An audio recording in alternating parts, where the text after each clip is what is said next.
Buenas noches. El recién nombrado Alto Comisionado para la Paz, Miguel Ceballos, habló con Noticias Caracol sobre el futuro de los diálogos con el ELN y la implementación de los acuerdos con las FARC.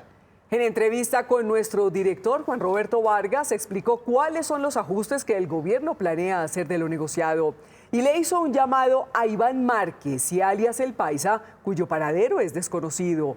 Esta es la primera parte de la entrevista.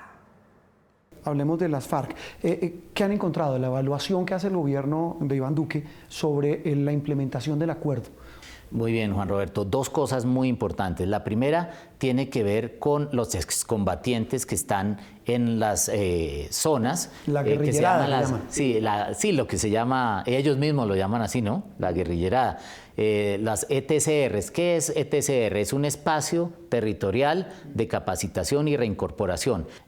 La primera decisión cuando fui posesionado fue visitar varias ETCRs. Fui a la primera en Colonias, que es en el Guaviare, muy cerca de, bueno, a hora y media de San José del Guaviare. Después estuve en Llano Grande, en Antioquia y finalmente en La Guajira. En Pondores, ahí me encontré con Joaquín Gómez, que a propósito es uno de los líderes históricos. Lo que encuentro es voluntad. Las personas que están ahí tienen una voluntad genuina de cumplir los acuerdos y eso me parece muy importante. Lo segundo es que nosotros vamos a ser fieles al cumplimiento de los compromisos que asumió el gobierno y el Estado colombiano en la implementación de los acuerdos para aquellas personas que confían en la paz. Y eso no riñe para nada con los anuncios que hizo el gobierno. De hecho, allá hay un proyecto de ley de hacer modificaciones a lo que quedó pactado. Mire, qué buena pregunta. No riñe, y ya le voy a explicar por qué. El presidente ha hablado de ajustes, ninguno de ellos va a afectar a la base guerrillera. Se lo repaso. El primero es el tema de no conexidad del secuestro y el narcotráfico, porque son ambos, con los delitos políticos. Aquellos que hayan recurrido a delitos comunes para financiar la rebelión aún tendrán la amnistía. Entonces nos preocupa mucho y acá viene la precisión del presidente. Y eso es lo que se quiere cambiar. Eso se quiere cambiar, pero hacia el futuro. Y así lo dijo el presidente Duque, no hacia el pasado. Exactamente, todas las personas que hoy tienen una amnistía y que tienen esa conexidad, pues van a permanecer con los beneficios. Pero en el futuro no permitimos eso. ¿Sabe por qué, Juan Roberto? Porque cualquiera va en el futuro a querer hacer política, secuestrando y narcotraficando. ¿Y qué le digo yo a mis hijos? Vamos a votar hoy por alcalde o por diputado o por concejal a una persona que cometió un secuestro o que está narcotraficando para financiar su actividad política. Eso sería imperdonable. Pero ¿y eso cobija a los miembros del secretariado, a los que están incluso ya en el Congreso?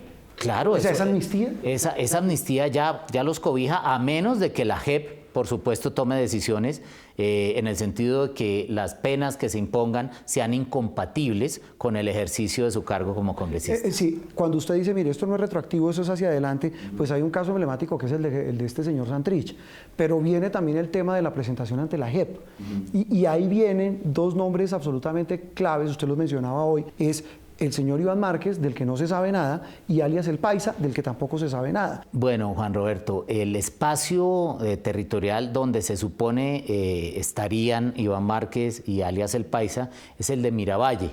De acuerdo con el informe de las personas que trabajan con nosotros, ellos no han estado presentes por varios días, casi semanas en ese lugar, eso es lo que yo le puedo decir, pero también le quiero decir algo muy importante. Creo que hay una gran responsabilidad de Iván Márquez, de alias El Paisa, de Aldinever, que es otro líder que estuvo muy cerca del Mono Jojoy en su época, con su propia gente, es decir, con los propios excombatientes, de decir, hombre, yo sigo comprometido con este proceso. También hay una gran responsabilidad del comité político de las FARC, para que el comité político le dé tranquilidad al país, informándole si ellos o no siguen siendo parte de la estructura de un partido político, porque ya no podemos seguir hablando de las FARC como una guerrilla. Y si su temor es el tema de que les pueda pasar algo con la JEP, pues es el temor que tienen todos los colombianos cuando incumplen la ley o cuando violan la ley. Pero, comisionado, yo creo que ni siquiera es el tema de la JEP, porque las versiones que hay, y no ahora, desde que se llevaron al sobrino de Iván Márquez,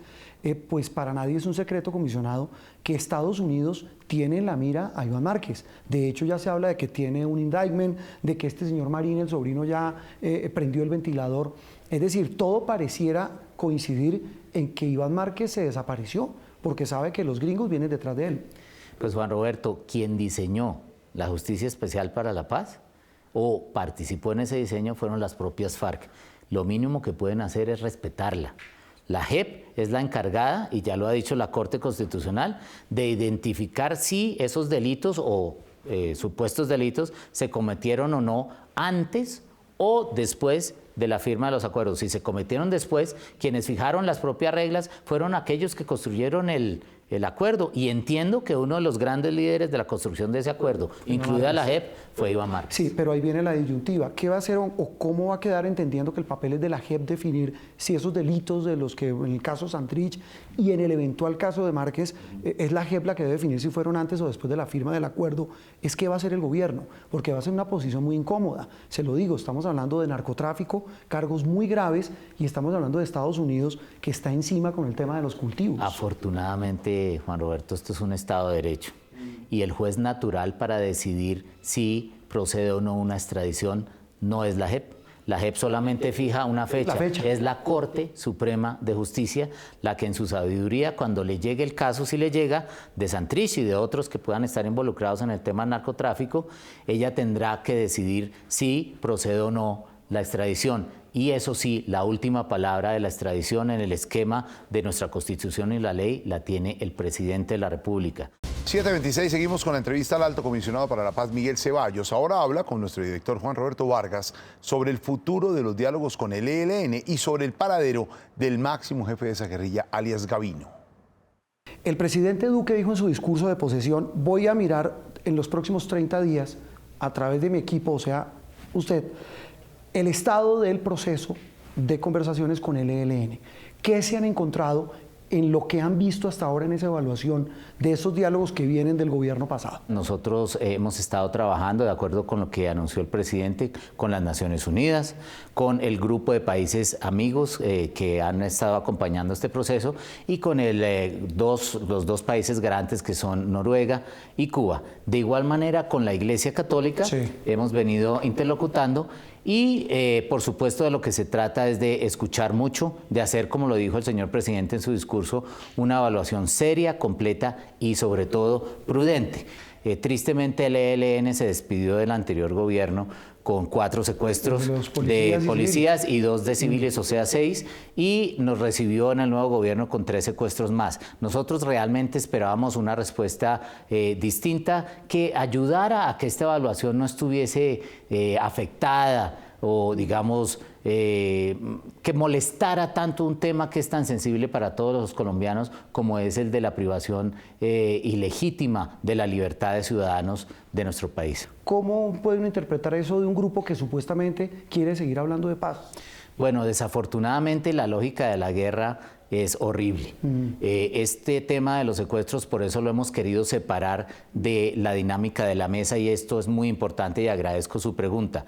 El trámite de la liberación de los soldados es totalmente responsabilidad del ELN. ¿Por qué? Porque tiene en sus manos la vida de estas personas. Obviamente, siendo la responsabilidad del ELN, esa responsabilidad se complementa con la responsabilidad que también tiene nuestra fuerza pública de diseñar lo que usted menciona, unos protocolos. Los protocolos de ninguna manera pueden ser considerados como parte de una negociación política del fin de un conflicto, a menos de que el ELN quisiera cambiar la agenda. Pero ahí hay un problema. Cuando usted habla con la gente del ELN, ellos ni siquiera hablan de secuestro, ellos hablan de retención y detención. O sea, basado en esos parámetros, uno cómo negocia con un grupo que ni siquiera reconoce que secuestra. Para decirlo claramente, no hay justificación alguna para que el ELN haga o cometa este tipo de delitos. ¿Por qué? Porque en el contexto del mundo de las negociaciones de paz, y usted lo recordará, las FARC pudo avanzar en la negociación cuando renunció públicamente al secuestro. ¿Por qué? Porque es una de las figuras más rechazadas por una sociedad y no tiene justificación alguna, aunque usted use las narrativas que quiera. ¿Qué se sabe de Gavino, el jefe máximo del ELN? Se ha dicho, usted lo mencionó esta mañana en Blue Radio, que estaba o estuvo en Cuba en un tratamiento médico. ¿Qué sabe el gobierno? Bueno, el gobierno anterior, el gobierno Santos, tuvo la amabilidad de contarnos que había una presencia de Gavino, Nicolás Rodríguez Bautista, quien es el jefe máximo del ELN, en territorio cubano por un tema médico. Hasta ahí yo estuve enterado. El asunto es que es muy importante que también el ELN le cuente al país eso, porque si el máximo jefe de ellos está allá, eso facilitaría muchísimo las decisiones que ellos deben tomar en temas tan importantes, por ejemplo, como el del protocolo. Sí, y ahí hay un tema, es cómo salió, le dieron haber suspendido las órdenes de captura, pues para poder salir un señor que tiene condenas, órdenes de captura, llamados a juicio por todo tipo de delitos. Pues Juan Roberto, esa es una pregunta que le agradezco que me la haga para transferirle esa incógnita al fiscal general de la Nación. Entiendo, por lo que he conocido estos días, que las órdenes de captura estaban solamente levantadas para aquellos que se llaman los miembros representantes, es decir, aquellos que están acreditados en la mesa, que en este momento la mesa está en evaluación, pero si Gavino no está entre los miembros representantes, corresponderá al fiscal general tomar las decisiones que ello corresponda.